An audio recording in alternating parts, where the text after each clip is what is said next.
Buletin Pagi 9 Mac bersama saya Amrul Hakim Lokman. Tajuk utama pagi ini. Kabinet setuju pindah perkara 1/2 Perlembagaan Persekutuan.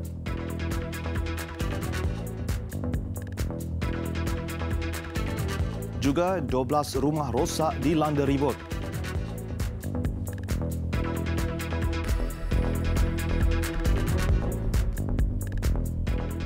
Assalamualaikum dan salam sejahtera.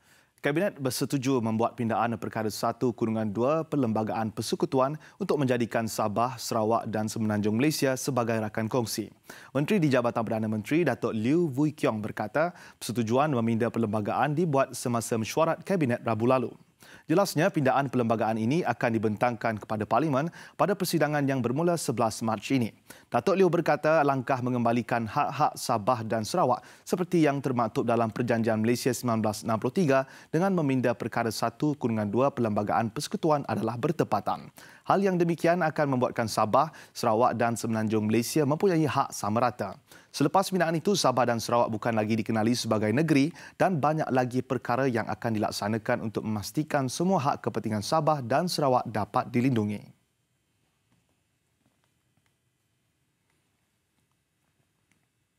Lebih 455,000 akaun bank rakyat Malaysia dikesan oleh Lembaga Hasil Dalam Negeri LHDN dibuka di 57 buah negara. Dalam kenyataan yang dikeluarkan oleh Ketua Pegawai Eksekutif LHDN, Datuk Seri Sabin Samitah, pihaknya menawarkan penyelesaian cukai kepada pemilik akaun menerusi program khas pengakuan sukarela PKPS hasil daripada pendapatan yang dijana dalam Malaysia tetapi belum dilaporkan. Tiada siasatan atau tindakan audit akan dibuat jika pemilik akaun membuat pengakuan sukarela melalui program itu bagi pelaporan tahun taksiran 2017 dan sebelumnya. Jelasnya, surat dan email pemakluman kepada pembayar cukai yang mempunyai akaun bank di luar negara juga sedang dalam proses untuk dikeluarkan. Pada masa sama, kerajaan mengalu-alukan pengakuan sukarela daripada pembayar cukai yang tidak mempunyai akaun di luar negara tetapi masih mempunyai pendapatan yang dijana dari dalam Malaysia.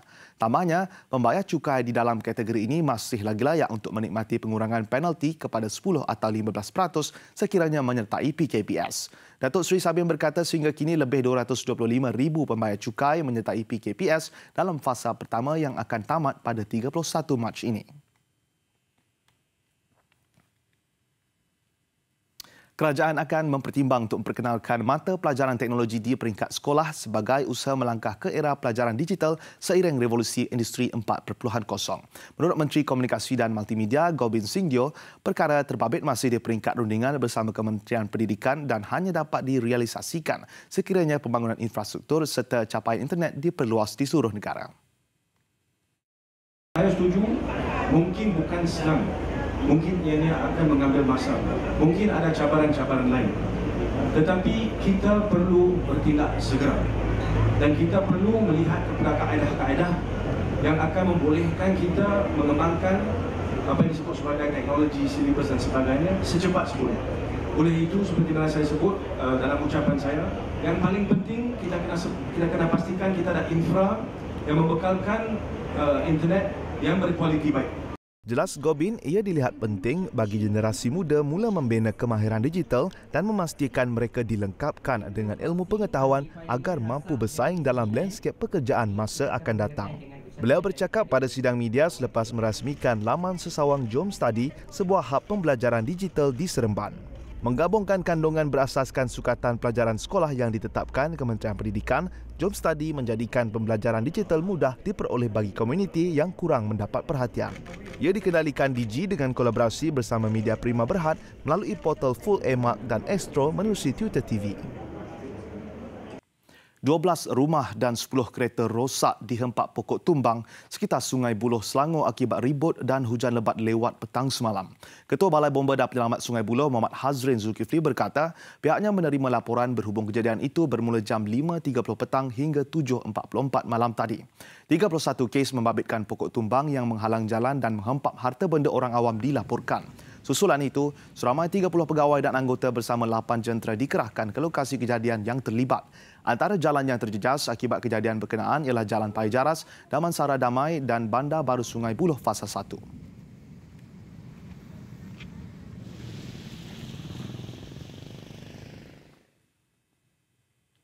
Susulan insiden kekecohan di Wad Bersalin, Hospital Sungai Buloh, ekoran bau hangit dan asap, tinjauan kru kami ke lokasi kejadian malam tadi mendapati pasukan bomber dan penyelamat berada di tempat kejadian untuk melakukan pemeriksaan. Masa tu memang akak sebab dekat pemantauan je, akak duduk dekat bilik rehat tu, tiba-tiba macam ada bau hangit, ada asap. So kita orang keluar daripada bilik tu. Berapa orang je, dalam 3-4 orang je. Kita orang keluar daripada bilik tu, lepas tu dah bagi tahu nurse pun datang, tutup semua Swiss Kowe, TV semua. Duduk sekejap tu, okey, kita orang dah hilang bau tu sikit, kita orang pun masuk balik dalam bilik tu. Tak sampai beberapa minit, bau balik. Dia memang nampak asap daripada shilling.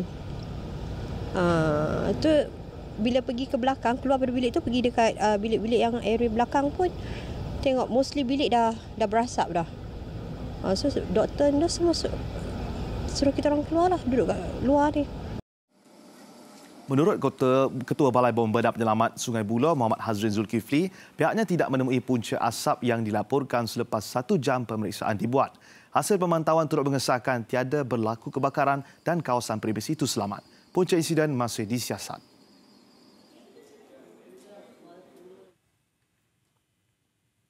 Pembuat atau pengeluar kenderaan yang digunakan sebagai trak makanan atau food truck perlu mendapatkan kelulusan dari Jabatan Bomber dan Penyelamat Malaysia JBPM. Ketua Pengarah Jabatan Bomber dan Penyelamat Malaysia, Datuk Muhammad Hamdan Wahid berkata, arahan itu adalah wajib khususnya berhubung pemasangan saluran gas dan penyediaan alat pemadam kebakaran kecemasan. Dan sekiranya penjelasan dan juga kelulusan daripada Jabatan Bomber telah pun diperolehi, akan diteruskan oleh pihak JPJ untuk dia melihat aspek-aspek yang lain. Menurut Datuk Muhammad Hamdan, pihaknya bertanggungjawab ke atas keselamatan pengendali food truck serta orang awam. Hal yang demikian kerana kebiasaannya pengusaha trak makanan beroperasi di tempat terbuka dan tumpuan orang ramai. JBPM turut menyediakan satu program bagi melatih pengendali trak makanan menangani sebarang insiden khususnya kebakaran.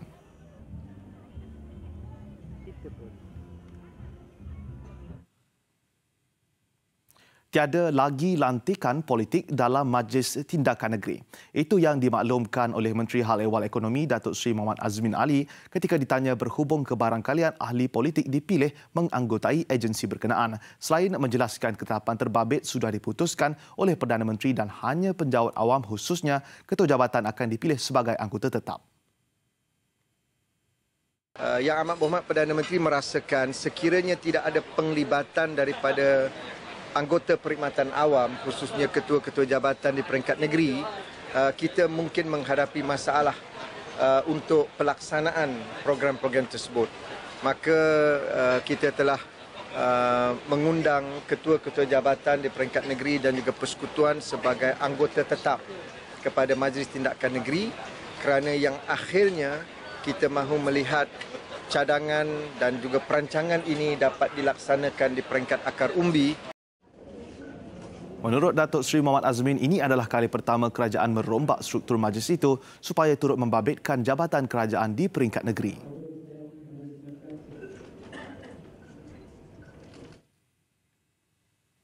Kondominium Highland Towers yang terbiar sejak 26 tahun lalu akan dirobohkan selewat-lewatnya Jun ini. Menteri Perumahan dan Kerajaan Tempatan Zuraida Kamaruddin berkata, jawatan kuasa pembangunan semula Highland Towers yang dipengerusikan oleh Ketua Setiausaha Kementerian akan menentukan agensi bertanggungjawab untuk melakukan kerja-kerja merobohkan struktur bangunan berkenaan.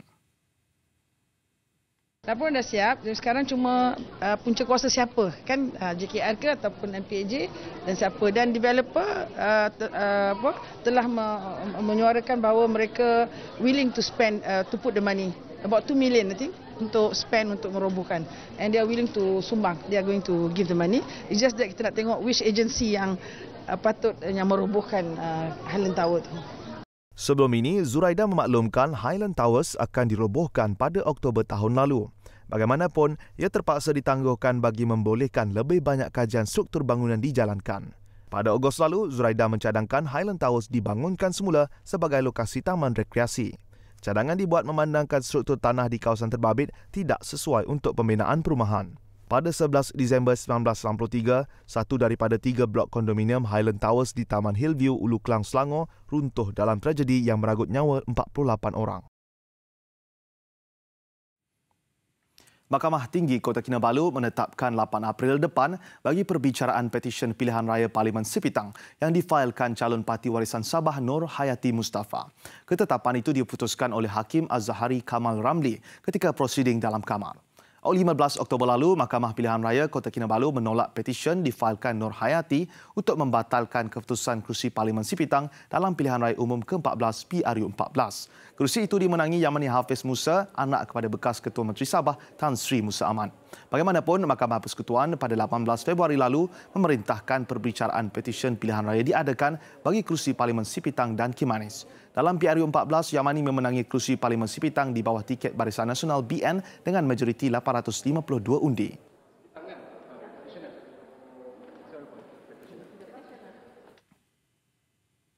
Bekas broker hartanah berdepan 3 pertuduhan terbabit dalam aktiviti pengubahan wang haram berjumlah 1.14 juta ringgit.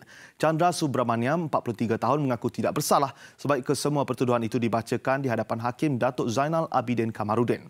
Tertuduh didakwa mengikut Seksyen 4-1-A Akta Pencegahan Pengubahan Wang Haram, Pencegahan Pembiayaan Keganasan dan Hasil daripada Aktiviti Haram 2001. Dia juga didakwa di bawah Seksyen 4-1-B Akta yang sama. Mahkamah membenarkan tertuduh diikat jamin RM20,000 bagi kesemua pertuduhan serta pasport diserahkan kepada mahkamah. Hakim turut menetapkan 4 April untuk sebutan kes.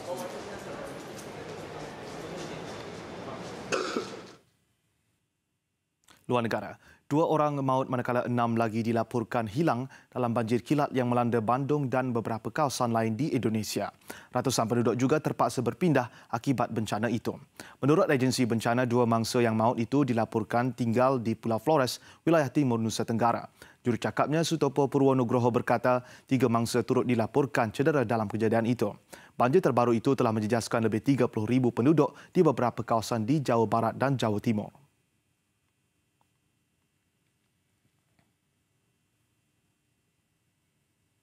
Sekurang-kurangnya 25 pendatang dari Amerika Tengah maut selepas trak 3 tan yang dinaiki terbalik di lebuh raya selatan Meksiko.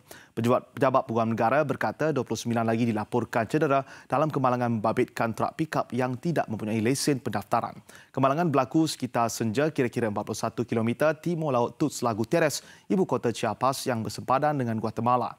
Lapor media tempatan penyiasat memaklumkan pemandu trak berkenaan kemungkinan hilang kawalan akibat masalah kenderaan. Butiran lanjut mengenai kewarganegaraan mangsa tidak didedahkan.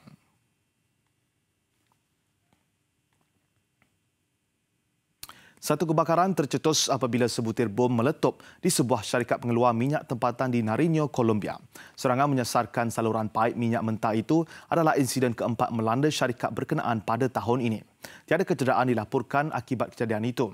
Syarikat berkenaan bagaimanapun masih berusaha mengawal api. Siasatan masih dijalankan bagi mengenal pasti dalang serangan. Serangan ke atas infrastruktur minyak Colombia kerap dilaporkan dengan lebih 12 insiden dilaporkan sejak Januari. Satu daripada syarikat terbabit Canyon Limon terpaksa ditutup pada tahun lalu selepas lebih 80 letupan bom dilaporkan.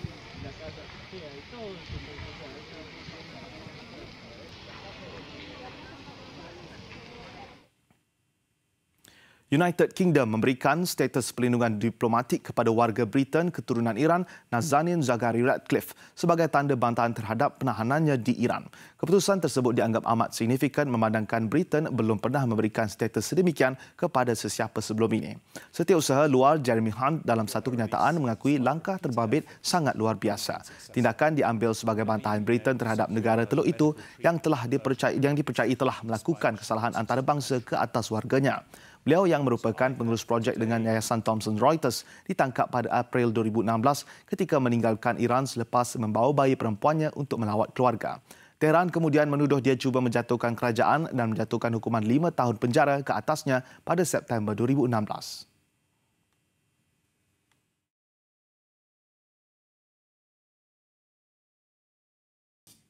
Laporan sukan, badi kekalahan suku akhir All England terus menghantui beregu profesional negara Tan Wee Kiong Goh Vishan apabila sekali lagi tewas di pusingan sama kepada pasangan dari Indonesia Fajar Alfian Muhammad Rian Ardianto.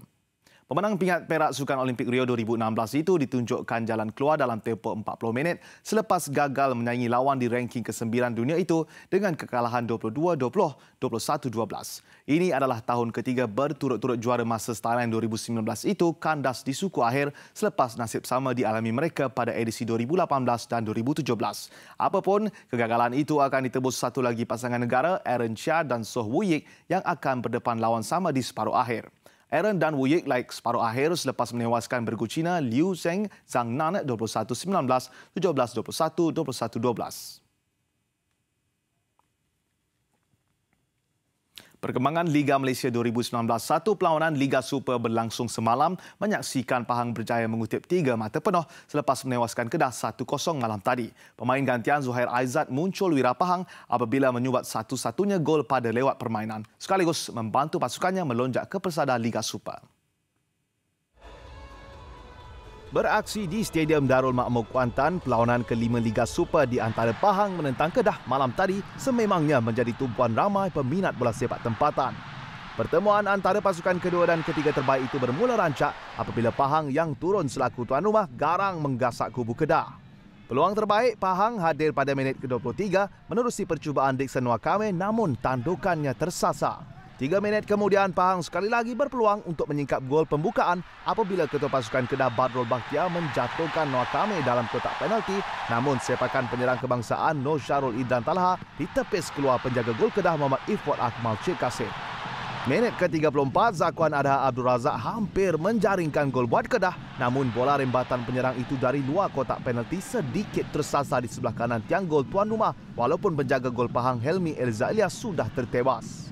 Tiada jaringan terhasil pada babak pertama, skuad kendalian Dolah Saleh menggandakan asakan ke kubu lawan pada baki 45 minit seterusnya. Sekalipun Kedah tampak kental di benteng pertahanan, pemain gantian Zuhair Aizat akhirnya berjaya memastikan Pahang meraih 3 mata penuh di laman sendiri. Sekaligus merampas teraju Liga Super dari Johor Darul Takzim JDT yang akan beraksi menentang PKNP malam ini.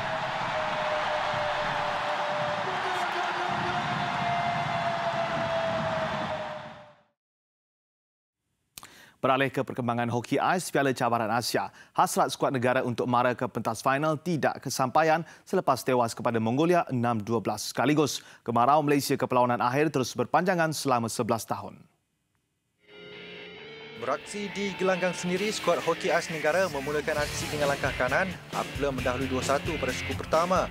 Namun, kegembiraan itu direntak Mongolia pada suku kedua apabila lawan yang semakin selesa menguasai permainan bangkit mendahului skuad negara dengan keputusan 7-4. Masuk suku ketiga, skuad negara cuba memberi asakan sengit namun ketangkasan Mongolia di bahagian serangan terus sukar dikawal benteng negara sebelum akhirnya tewas 12-6 di arena sendiri. Kekalahan itu menyaksikan skuad negara akan beraksi dalam penentuan tempat ketiga dan keempat menentang Singapura hari ini.